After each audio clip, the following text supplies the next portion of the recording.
너무 힘들게 살지 마세요. 결국 남 좋은 일입니다. 가만히 눈을 감고 거칠어진 당신의 손등을 한번 쓸어보십시오. 그 손이 참 많이도 달았습니다. 젊은 날에 곱던 살결은 온데간데 없고 마디마디 굵어진 뼈와 검버섯 핀 피부만이 지난 세월을 조용히 증명하고 있습니다. 이 손으로 참 많은 것을 쥐려 했고 참 많은 것을 지키려 애쓰셨습니다.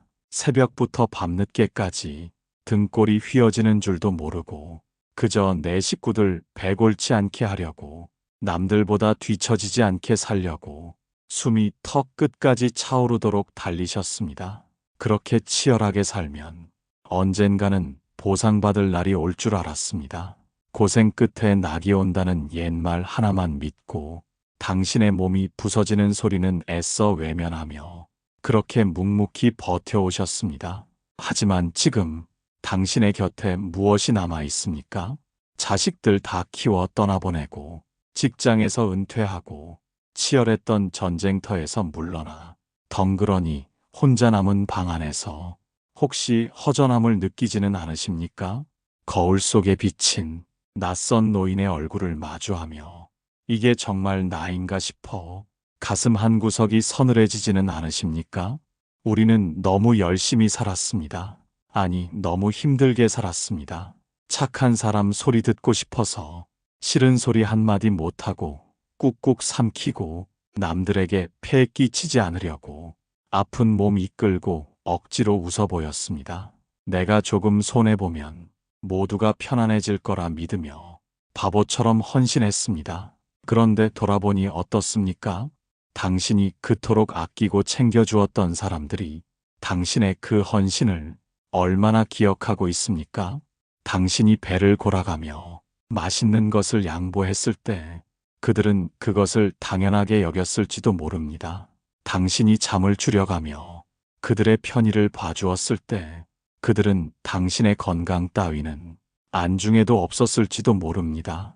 가슴 아픈 이야기지만 세상은 당신의 희생을 그리 오래 기억해주지 않습니다. 오히려 호의가 계속되면 그것이 권리인 줄 아는 것이 야속한 사람의 마음입니다.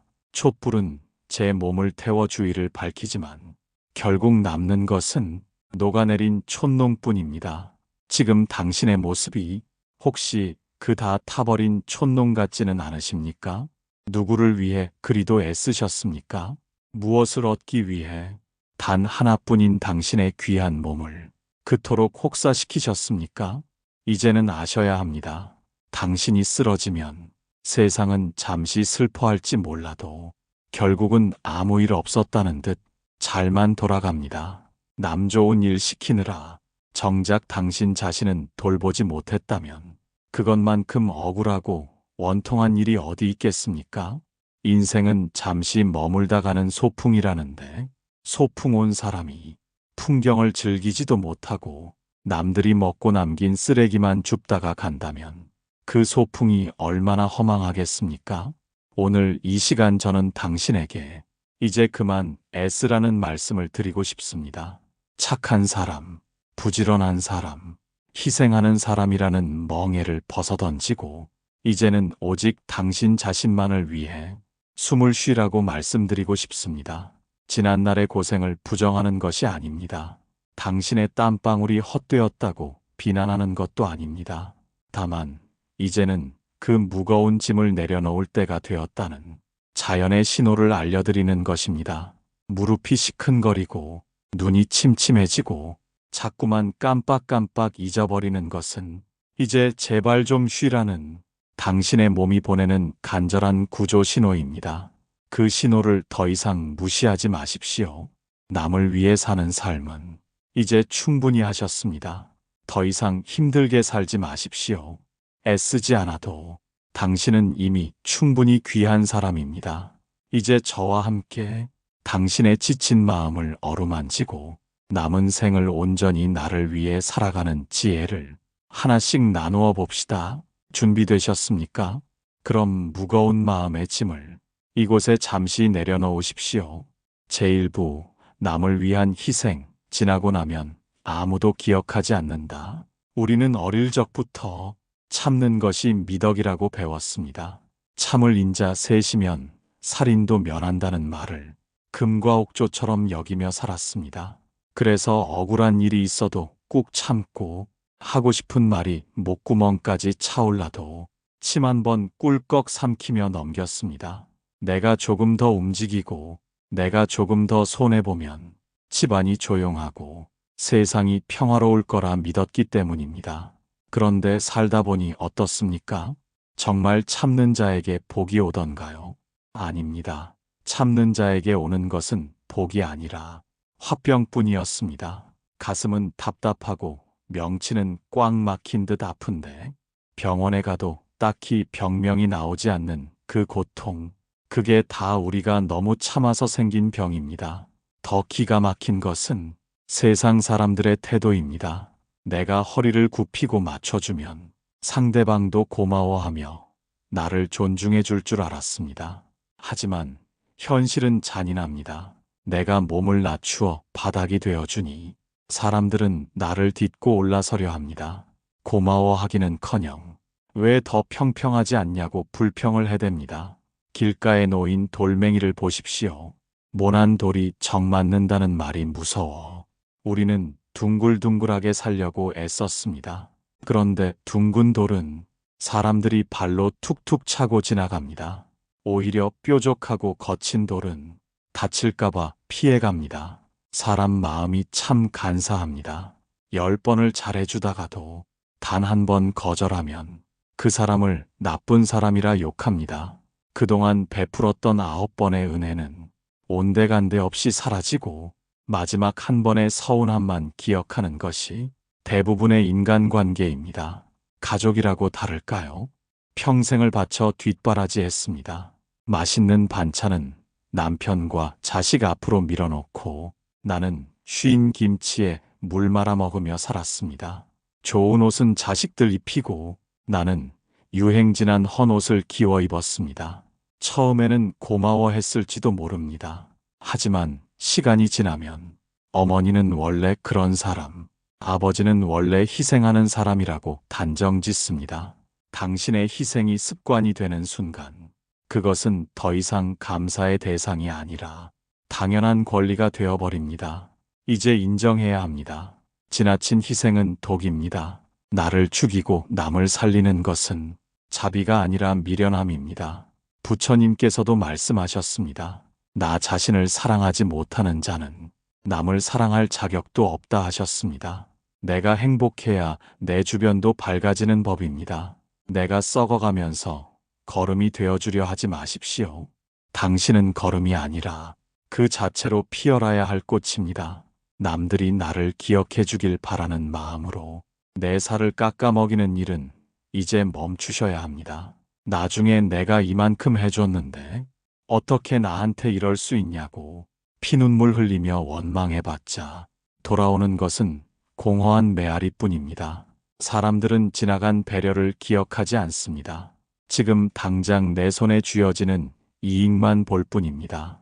그러니 이제 계산기를 두드리십시오. 남 좋은 일만 시키는 장사는 접으십시오. 당신의 친절이 값싼 물건 취급을 받는다면 그 친절을 거두어 드리십시오. 귀한 것은 귀한 줄 아는 사람에게만 주어야 합니다. 아무에게나 퍼주기에는 당신의 남은 인생이 너무나 짧고 아깝습니다. 무조건적인 희생이 사랑이라고 착각하지 마십시오. 그것은 상대방을 배려심 없는 괴물로 만드는 길이고 당신 자신을 병들게 하는 길입니다. 이제는 싫다고 말하는 연습을 해야 합니다. 나도 힘들다고 말하는 용기를 내야 합니다. 그 한마디에 떠나갈 사람이라면 진작에 떠났어야 할 인연입니다. 아쉬워할 필요 없습니다. 제2부 착한 사람으로 살려 하지 마라. 그것도 병이다. 혹시 주변 사람들에게 법 없이도 살 사람이라거나 참 착한 사람이라는 말을 자주 들으십니까? 그 말을 들으면 기분이 좋으십니까? 아니면 어딘가 모르게 가슴 한구석이 답답해지십니까? 우리는 평생을 착한 사람 콤플렉스에 시달리며 살았습니다. 남의 부탁을 거절하면 죄를 짓는 것처럼 가슴이 두근거리고 내 주장을 강하게 내세우면 상대방이 상처받을까봐 전전긍긍했습니다. 그런데 곰곰이 생각해 보십시오. 세상이 말하는 착한 사람이란 도대체 누구를 위한 착한 사람입니까? 그것은 내게 착한 사람이 아니라 남들이 부려먹기 좋은 사람, 남들이 만만하게 대하기 편한 사람을 그럴싸하게 포장한 말일지도 모릅니다. 발에 맞지 않는 작은 신발을 억지로 구겨 신고 걷는다고 상상해 보십시오. 남들 보기에는 예쁜 신발을 신었으니 좋아 보이겠지만 정작 신고 있는 당사자는 한 걸음 한 걸음이 고문입니다. 발 뒤꿈치가 까지고 물집이 잡혀 피가 흐르는데도 남들이 신발이 참 예쁘네요. 칭찬 한마디 던지면 아픈 줄도 모르고 웃었습니다. 착한 사람으로 사는 것이 딱 이와 같습니다. 남의 비위를 맞추느라 내 속은 시커멓게 타들어가는데 겉으로만 사람 좋은 미소를 짓고 있는 것입니다. 옛 어른들이 말씀하셨습니다. 속 좋은 놈이 골병 든다고. 그 말이 하나 틀린 게 없습니다. 화가 나면 화를 내야 하고 싫으면 싫다고 해야 하는데 그 감정을 안으로 삭히고 또 삭히니 그게 독이 되어 내 오장육부를 찌르는 것입니다. 심리학에서는 이것을 착한 사람 증후군이라고 부릅니다. 말 그대로 병입니다. 타인의 인정과 사랑을 잃을까봐 두려워 자신의 욕구를 철저히 무시하는 마음의 중병입니다. 부처님께서도 자신을 괴롭히는 것은 죄악이라 하셨습니다. 남에게 해를 끼치지 않는 것이 불교의 가르침이지만 그 남에는 나 자신도 포함되어야 합니다. 남에게는 천사표 소리를 들으면서 정작 가장 아껴줘야 할 나 자신에게는 왜 그리도 모질고 가혹하게 구십니까? 나에게 밥 한 끼 제대로 사 먹이는 것을 아까워하고 내가 쉬고 싶은 시간을 남에게 내어주는 것은 나 자신에 대한 학대입니다. 이제는 좀 뻔뻔해지셔도 됩니다. 아니, 반드시 뻔뻔해져야 합니다. 누군가 당신에게 무리한 부탁을 할 때 미안하지만 나도 사정이 있어서 안 되겠네라고 딱 잘라 말하십시오. 상대방이 서운해할까봐 걱정하지 마십시오.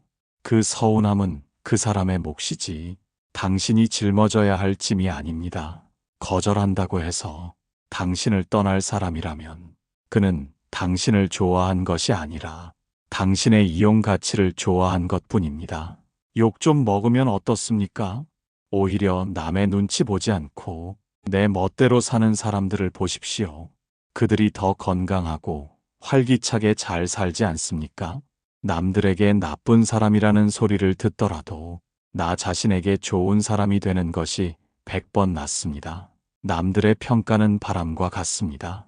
언제 어떻게 바뀔지 모르는 바람에 흔들리지 말고 당신이라는 나무의 뿌리를 단단히 지키십시오.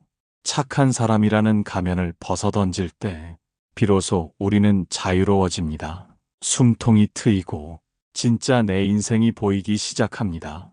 이제부터는 착한 사람 말고 그냥 사람으로 사십시오. 화도 내고 짜증도 내고 거절도 하는 지극히 인간적인 사람으로 사십시오. 그것이 남은 인생을 건강하게 지키는 유일한 비결입니다. 남들 보기 좋은 인생이 아니라 내가 살기 좋은 인생을 만드셔야 합니다. 제3부 자식도 배우자도 결국은 내 인생의 손님일 뿐 세상 만사 다 내려놓겠다고 마음먹어도 끝까지 발목을 잡는 것이 하나 있습니다. 바로 피를 나눈 가족, 특히 눈에 넣어도 아프지 않을 자식입니다. 내 입에 들어가는 건 아까워도 자식 입에 들어가는 건 보기만 해도 배부르다며 그렇게 평생을 바쳤습니다. 내 뼈를 깎아 살을 먹이고 내 피를 말려 기를 닦아주었습니다. 그런데 그 자식이 장성해서 내 품을 떠나니 어떠십니까? 시원섭섭하다는 말은 거짓말이고 그저 가슴 뻥 뚫린 듯 허전하고 때로는 야속하기만 합니다. 전화 한 통 없는 날이면 내가 너를 어떻게 키웠는데 하는 원망이 스멀스멀 올라오기도 합니다. 이제는 인정하셔야 합니다. 자식은 내 몸을 빌려 이 세상에 나온 것일 뿐 나의 소유물이 아닙니다. 어릴 적 품 안에 있을 때나 내 자식이지. 머리 굵어지고 자기 식구 챙기기 시작하면 그때부터는 엄연한 남입니다. 아니, 촌수로 따지면 배우자보다 더 먼 남이 될 수도 있습니다. 자식 농사 내 마음대로 안 된다고 한탄하지 마십시오. 농부가 씨를 뿌리고 정성을 다해 가꾸지만 비가 오고 바람이 부는 것까지 어찌할 수는 없는 노릇입니다. 열매가 다 익으면 나무에서 떨어지는 것이 이치입니다. 떨어진 열매가 굴러가서 어디에 뿌리를 내리든 그것은 이제 그 열매의 운명입니다. 나무가 쫓아가서 이래라 저래라 할 일이 아닙니다. 자식에게 기대하지 마십시오. 내가 너한테 얼마를 썼는데, 내가 너 때문에 무엇을 포기했는데, 이런 계산을 하는 순간 부모와 자식 사이는 채권자와 채무자가 됩니다. 빚쟁이처럼 자식의 효도를 기다리다 보면 작은 서운함도 큰 배신감으로 돌아옵니다. 그 화살은 결국 부모인 당신의 가슴만 찌를 뿐입니다. 자식은 그저 잠시 내 집에 머물다간 귀한 손님이라고 생각하십시오. 손님이 머무는 동안 정성껏 대접했고 이제 때가 되어 제 갈 길을 떠난 것입니다. 손님이 떠난 자리가 허전하다고 울고 계실 겁니까? 아니면 손님 치르느라 고생한 나를 위해 따뜻한 차 한 잔 마시며 쉴 것입니까? 옆에 있는 배우자도 마찬가지입니다. 평생 왼수라 부르며 지지고 볶고 살았지만 그 사람 또한 내 인생의 동반자이기 이전에 그저 외로운 한 인간일 뿐입니다. 나도 나를 모르는데 남편이 아내가 내 속을 다 알아주길 바라는 것은 욕심입니다. 늙어서 의지할 곳은 부부밖에 없다고들 하지만 그것도 너무 기대하면 병이 됩니다. 그 사람도 늙고 병들어가는 나약한 존재일 뿐입니다. 서로가 서로에게 지나친 기대를 하지 않는 것, 그것이 황혼의 부부가 지켜야 할 예의입니다. 가족이라는 끈으로 서로를 너무 꽉 묶으려 하지 마십시오. 너무 꽉 묶으면 숨이 막히고 결국은 그 끈을 끊고 도망가고 싶어집니다. 적당한 거리를 두어야 바람이 통하고 각자의 숨 쉴 구멍이 생깁니다. 자식이 찾아오면 반갑게 맞이하고 가면 뒤도 돌아보지 말고 당신의 일상을 사십시오. 손주 봐주느라 당신의 무릎이 닳아 없어지는 줄도 모르고 황혼 육아에 매달리지도 마십시오. 그것은 자식을 돕는 게 아니라 자식의 자립을 방해하고 당신의 말년을 갉아먹는 일입니다. 이제 당신은 누구의 부모, 누구의 배우자가 아니라 오롯이 당신 자신으로 살아야 할 때입니다. 가족 걱정은 그만 내려놓으십시오. 그들은 그들의 인생을 살 것이고 당신은 당신의 인생을 살면 됩니다. 각자의 몫은 각자가 짊어지고 가는 것, 그것이 냉정해 보이지만 가장 지혜로운 인생의 진리입니다. 제4부, 이제는 조금 이기적으로 살아도 괜찮습니다. 이기적이라는 말, 평생을 남을 배려하며 살아오신 분들에게는 참 듣기 싫은 욕처럼 들릴 것입니다. 하지만 제가 감히 말씀드립니다. 이제부터는 대놓고 이기적으로 사십시오. 철저하게 당신의 이익만을 챙기십시오. 이 나이에 부리는 이기심은 욕심이 아니라 마지막까지 취해지지 않으려는 자존심이자 나를 지키는 생존 전략입니다. 냉장고 문을 열었을 때를 떠올려 보십시오. 과일이 한 박스 있으면 어떤 것부터 드십니까? 싱싱하고 좋은 것은 나중에 자식 들어오면 주려고 깊숙이 넣어두고 당신은 늘 멍들고 썩기 직전의 것만 골라서 드시지 않았습니까? 맛있는 고기가 생겨도 내 입에 들어가는 건 아까워 냉동실에 꽁꽁 얼려두고 자식 들어오는 명절에나 꺼내 굽지 않았습니까? 이제 제발 그러지 마십시오. 가장 싱싱하고 맛있는 과일을 가장 먼저 당신 입에 넣으십시오. 가장 좋은 고기를 사서 아무 날도 아닌 오늘 당장 구워 드십시오. 아끼다 똥 된다는 말, 그거 웃자고 하는 소리가 아닙니다. 정말 아끼다 보면 맛도 영양도 다 잃고 쓰레기통으로 들어갑니다. 우리 인생도 똑같습니다. 나중에 즐겨야지. 돈 좀 더 모으고 써야지. 자식들 결혼시키고 여행 가야지. 그렇게 미루고 미루다 보면 결국 병원 침대에 누워 천장만 바라보다 가게 됩니다. 통장에 찍힌 숫자, 그거 죽으면 종이 조각에 불과합니다.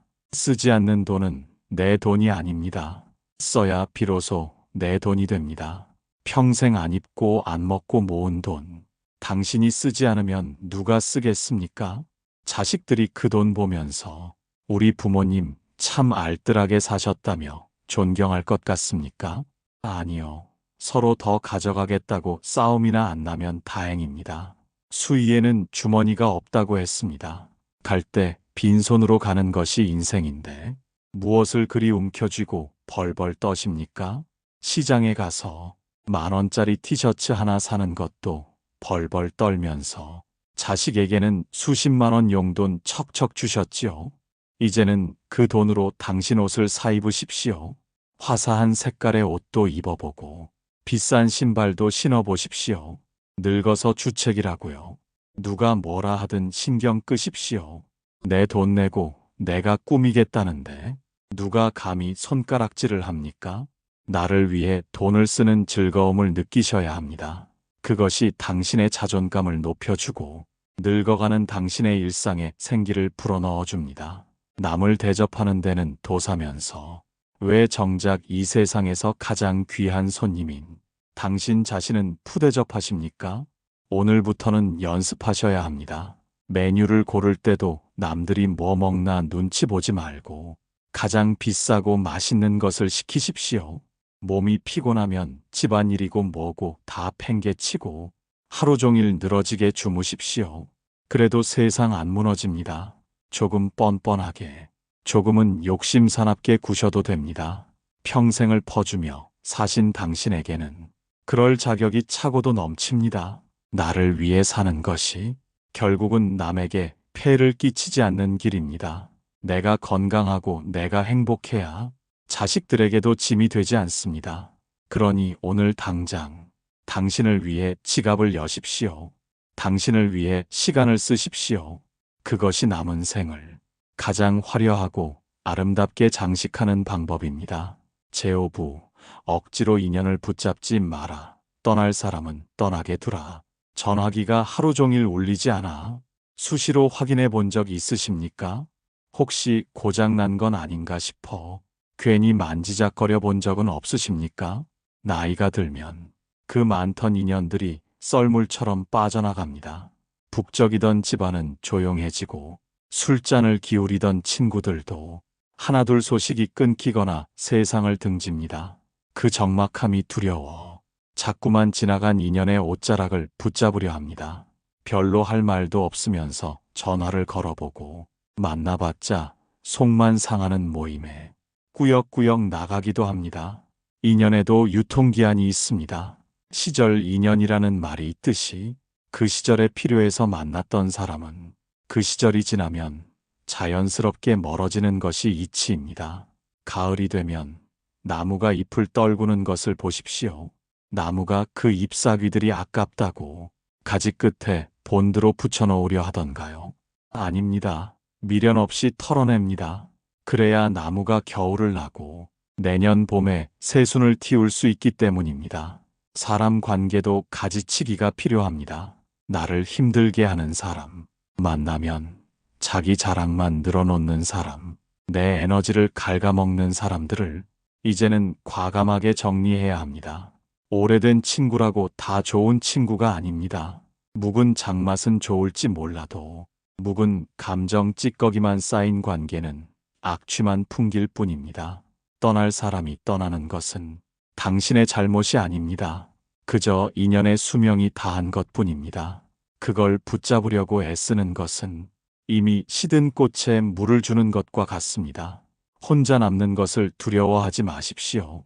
사람들은 혼자 있는 것을 고독이나 외로움이라 부르며 처량하게 여기지만 사실 그것은 고귀한 자유입니다. 남의 비위 맞출 필요 없이 내가 먹고 싶은 건 먹고 내가 자고 싶을 때 자고 방귀를 뀌든 트림을 하든 누구 눈치 볼 것 없는 그 편안함. 그것이 바로 혼자 사는 즐거움입니다. 군중 속의 고독보다는 홀로 있는 충만함이 100번 낫습니다. 산속의 큰 바위를 보십시오. 주변에 아무것도 없이 홀로 서 있어도 그 자체로 얼마나 웅장하고 당당합니까? 오히려 잡목들이 엉겨붙어 있으면 그 본연의 모습을 가릴 뿐입니다. 이제는 사람에게 기대어 위로받으려 하지 마십시오. 사람은 위로의 대상이 아니라 그저 스쳐 지나가는 풍경일 뿐입니다. 전화번호부를 정리하십시오. 1년 동안 연락 한 번 없었던 번호는 과감하게 지우십시오.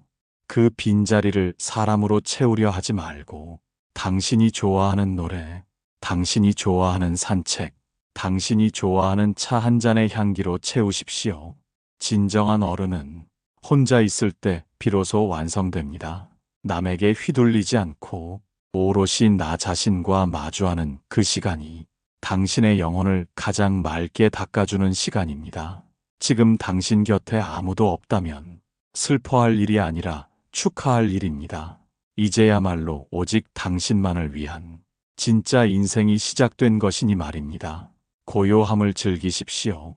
그 적막은 단절이 아니라 평화입니다. 제6부 남은 세월 오직 당신의 평안만을 위해 쓰십시오. 이제 긴 이야기를 마무리하며 당신에게 마지막으로 묻고 싶습니다. 당신의 인생이라는 연극에서 주인공은 누구였습니까? 자식이었습니까? 배우자였습니까?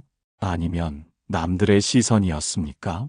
안타깝게도 많은 분이 자신의 무대 위에서조차 평생을 조연으로 때로는 무대 뒤 스태프처럼 사셨습니다.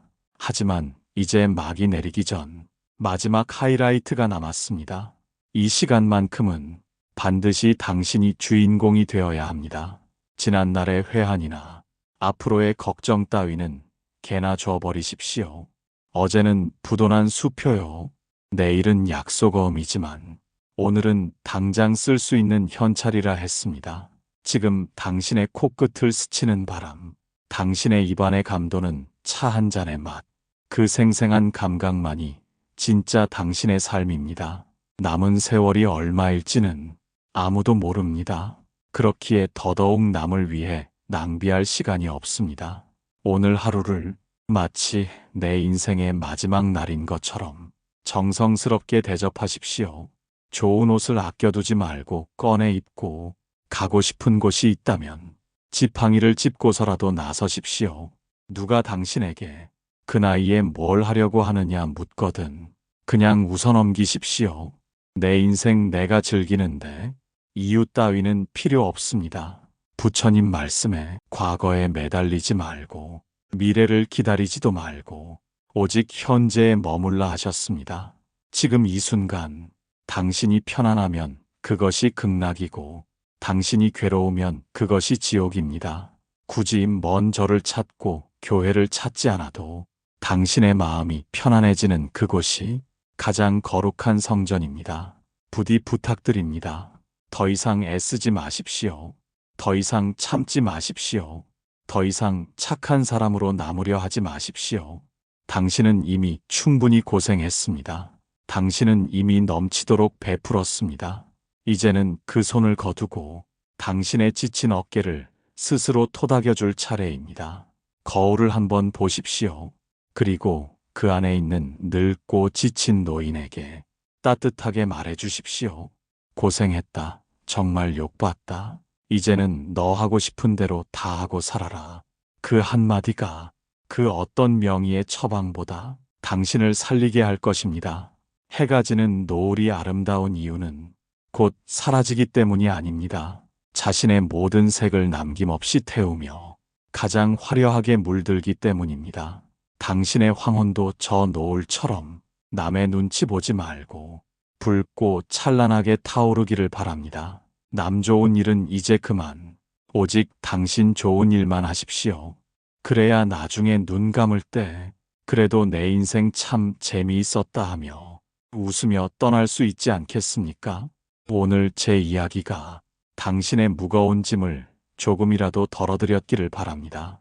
당신의 남은 여정이 자유와 평안으로 가득하기를 진심으로 기원합니다. 편안하십시오. 그리고 행복하십시오. 당신은 그럴 자격이 있습니다.